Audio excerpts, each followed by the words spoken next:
Salut! Après vous avoir présenté le Crane M2 qui était déjà pas très grand, Zhiyun nous a sorti maintenant un gimbal spécial smartphone, encore plus petit, le Smooth Q2.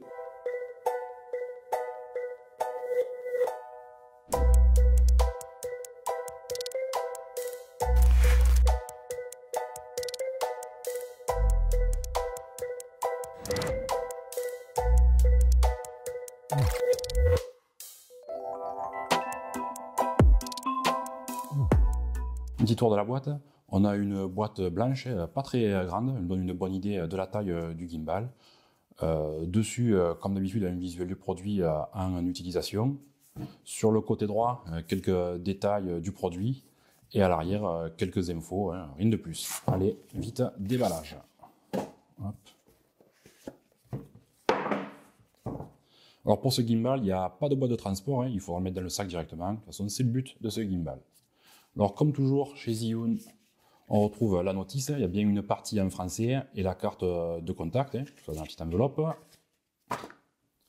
En dessous, le gimbal. On va le mettre là pour l'instant.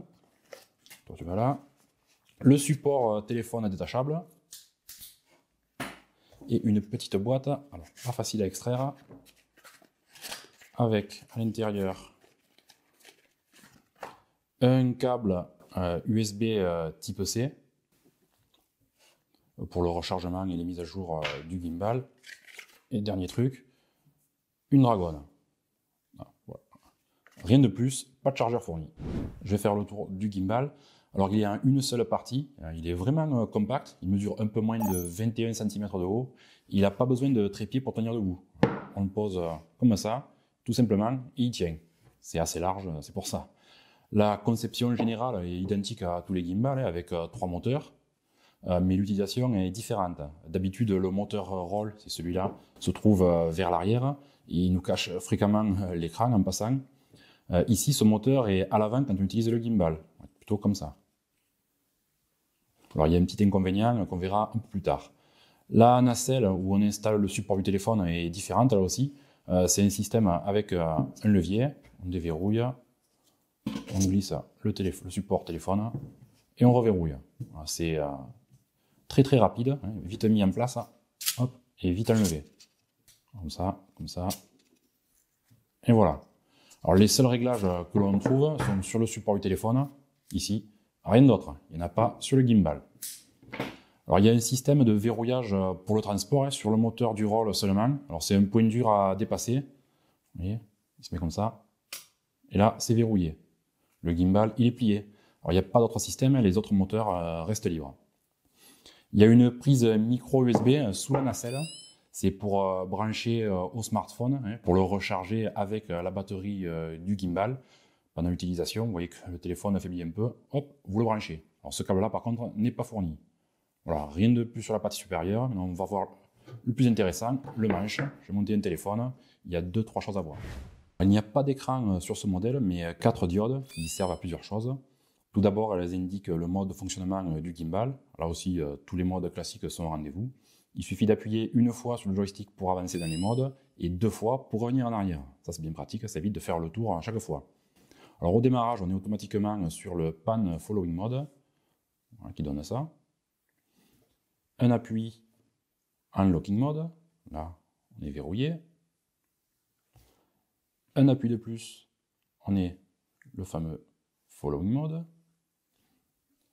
Et si j'appuie 2 fois, je reviens sur le locking mode. Si je rappuie encore 2 fois, le pan following mode. Vous voyez, c'est très facile. Donc je continue. Après, le POV mode. Il y a un mode supplémentaire qui est indiqué différemment. Une pression sur le joystick à partir du mode POV et on passe à un mode vortex. Dans ce mode, c'est la diode POV qui clignote et on pourra faire des loopings. On fait un petit tour gratuit. Et voilà. Et si je rappuie une fois, je repasse en PF mode. Autre fonction des diodes, si j'appuie une fois sur le bouton d'allumage, les voyants clignotent pour indiquer le niveau de la batterie. Alors un voyant, on est chargé entre 0 à 25%, 2 voyants 25-30%, 3 voyants, comme ici, entre 50 et 75%. Et s'il y en a 4 qui clignotent, c'est 75 à 100%. Pendant le chargement, les diodes s'allument successivement, 1, 2, 3, 4, 1, 2, 3, 4. Et quand c'est terminé, ça reste fixe. Tout en dessous des voyants, le joystick, pour régler la position de la nacelle selon le mode. On peut le faire aussi comme ça. Hein. Ici, le bouton cerclé de rouge sert pour démarrer et arrêter l'enregistrement vidéo ou alors prendre des photos. Une deuxième fonction avec un double appui permet de permuter la caméra. Au lieu d'utiliser la caméra à l'arrière, vous utilisez la caméra à l'avant. Vous avez comme ça le retour vidéo et vous pouvez vous filmer sans passer par le mode selfie. Il y a une troisième fonction dont je parlerai un peu plus tard. Tout en bas, le bouton marche arrêt, donc qui sert pour allumer le gimbal et l'éteindre. Et avec une double pression, vous pouvez réinitialiser la position des moteurs. Donc là, vous étiez en PF mode, vous avez réglé voilà, votre truc comme ça.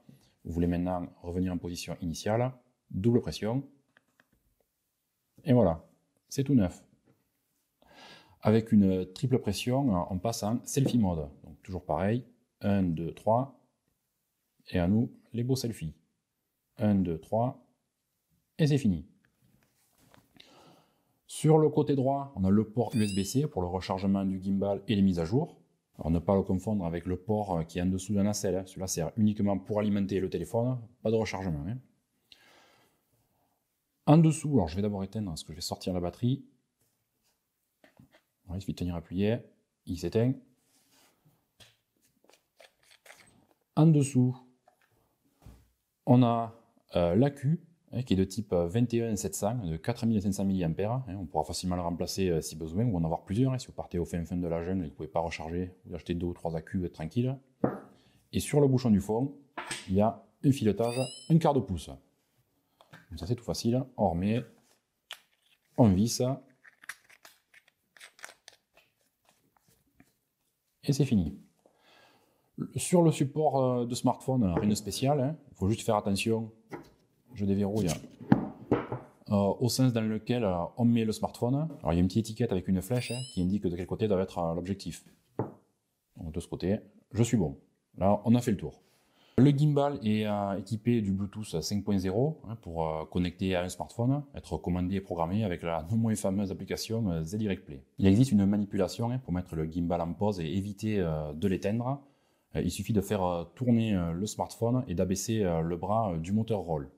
Et les 4 diodes vont se mettre à clignoter lentement pour vous indiquer que vous êtes bien en pause. C'est tout simple, comme ça, je tourne et je rabats. Et là, ici, on voit les diodes clignotent bien, je suis en pause. Pour sortir de la pause, c'est tout simple, il suffit de remettre le téléphone dans la position initiale. Donc je redresse, et voilà, mon gimbal est revenu. Alors à savoir que vous revenez dans le mode dans lequel vous étiez avant la pause. Si vous étiez en logging mode, on serait revenu en logging mode. Alors, il y a une deuxième méthode pour mettre en pause, c'est pas celle que je conseille, mais ça existe. Il suffit de tenir appuyé le joystick quelques secondes. Donc là je mets comme ça, j'appuie, ça tourne, et voilà, je suis en pause. Là par contre ça sert à rien de le remettre en position initiale, il ne sort pas de pause. Il faudra tenir appuyé encore quelques secondes sur le joystick. Donc là je lâche, je tiens appuyé, et il revient, c'est tout simple. Mais bon, c'est pas une méthode que je conseille, c'est plus simple de le redresser, et pour le remettre, voilà, là, plus de pause. Comme je l'ai déjà dit avant, ce gimbal est vraiment très petit, c'est surprenant. Une fois qu'on a la poignée dans la main, on voit quasiment plus le manche. Vous avez un peu des grosses mains, c'est étonnant. Je l'ai pesé à 442 grammes avec le support du téléphone et la queue. Je ne prends pas en compte le téléphone parce que ça dépendra de votre smartphone. La charge utile maxi est de 260 grammes et minimum 75 grammes. Ça nous fait quand même une sacrée marge pour l'utiliser avec la plupart des smartphones standards. L'autonomie est donnée entre 13 et 17 heures pour cet accu. C'est largement suffisant pour au moins 2 journées intenses sans problème. Vous pourrez même cibler beaucoup plus que ça.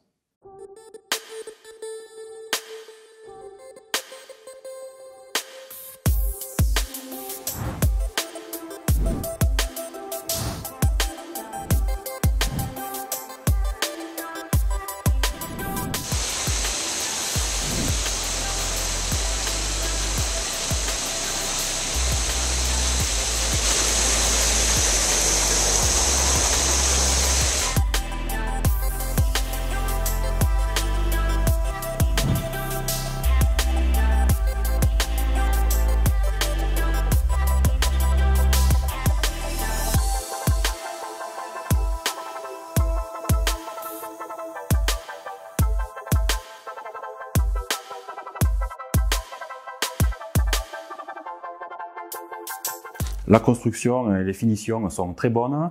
On est sur un mélange d'aluminium pour la partie haute où il y a les moteurs et un plastique type gomme pour la poignée.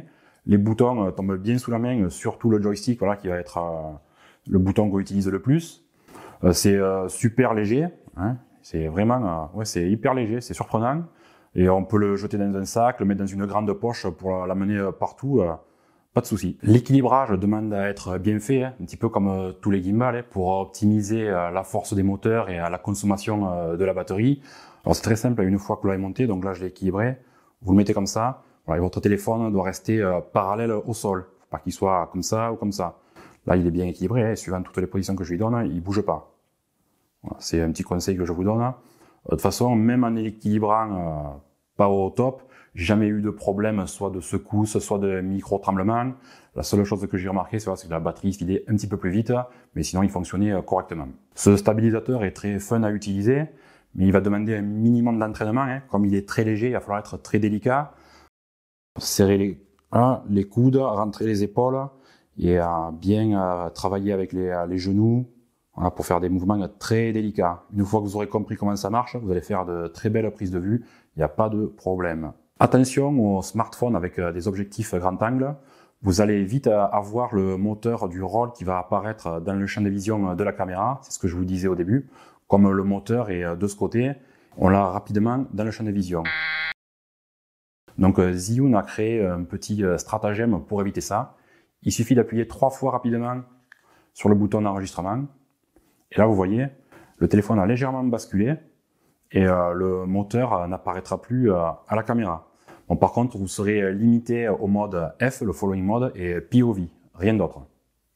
Alors là, vous êtes tranquille, le moteur n'apparaîtra plus. Bien sûr, l'application ZY-Play reste incontournable pour utiliser pleinement ce gimbal, mais c'est pas obligatoire, hein. L'interface est la même que avec les autres gimbals de Zhiyun, comme le Crane M2, voilà, je l'ai déjà présenté. Je vous mets un petit lien dans la description pour aller voir comment fonctionne ZY-Play avec le Crane M2. C'est pareil pour le Smooth Q2. J'ai aussi fait quelques tutos sur comment utiliser ZY-Play avec plein de fonctions. Pour terminer, Zhiyun nous avait déjà sorti le Crane M2 qui permettait de monter soit un petit DSLR, soit un smartphone, soit une action cam. Là maintenant, ils nous ont sorti le Smooth Q2 qui permet seulement d'utiliser un smartphone. À qui s'adresse ce petit gimbal? Alors je dirais avant tout aux vlogueurs qui voyagent avec un setup ultra léger, le gimbal, un smartphone, rien de plus, hein. Ils peuvent se filmer comme ça, hop, ça fait le taf, hein, c'est le boulot, il n'y a pas de problème. Aussi, il va s'adresser à ceux qui ne filment qu'avec leur smartphone. Il y en a beaucoup qui utilisent que des smartphones pour faire des vidéos, ça rendra très bien, pas de problème, hein. Ça fait le boulot là aussi, super. Et ceux qui veulent un gimbal secondaire pour filmer les coulisses d'un tournage, par exemple, voilà, c'est assez discret, il s'incruste pas trop, on ne fait pas attention à lui, c'est une bonne solution aussi. Et on trouve ce petit Smooth Q2 aux environs de 140 € sur le net. C'était mon test du Zhiyun Smooth Q2. Si vous avez des questions, laissez dans les commentaires, vous savez, je réponds, n'hésitez pas. Mettez un pouce en l'air pour la vidéo, abonnez-vous, activez la petite cloche. Je vous dis à bientôt pour une nouvelle vidéo et toujours avec l'accent du Sud. Allez, ciao! Zhiyun nous sort un smartphone. Smartphone, non. Et la partie où on tient la poignée, ouais, je vais dire la poignée, ça va plus vite, hein. Il n'y aura plus de moteur ou de bras dans la... Perdu. Et ils seront très contents, mais je me suis trompé de bouton.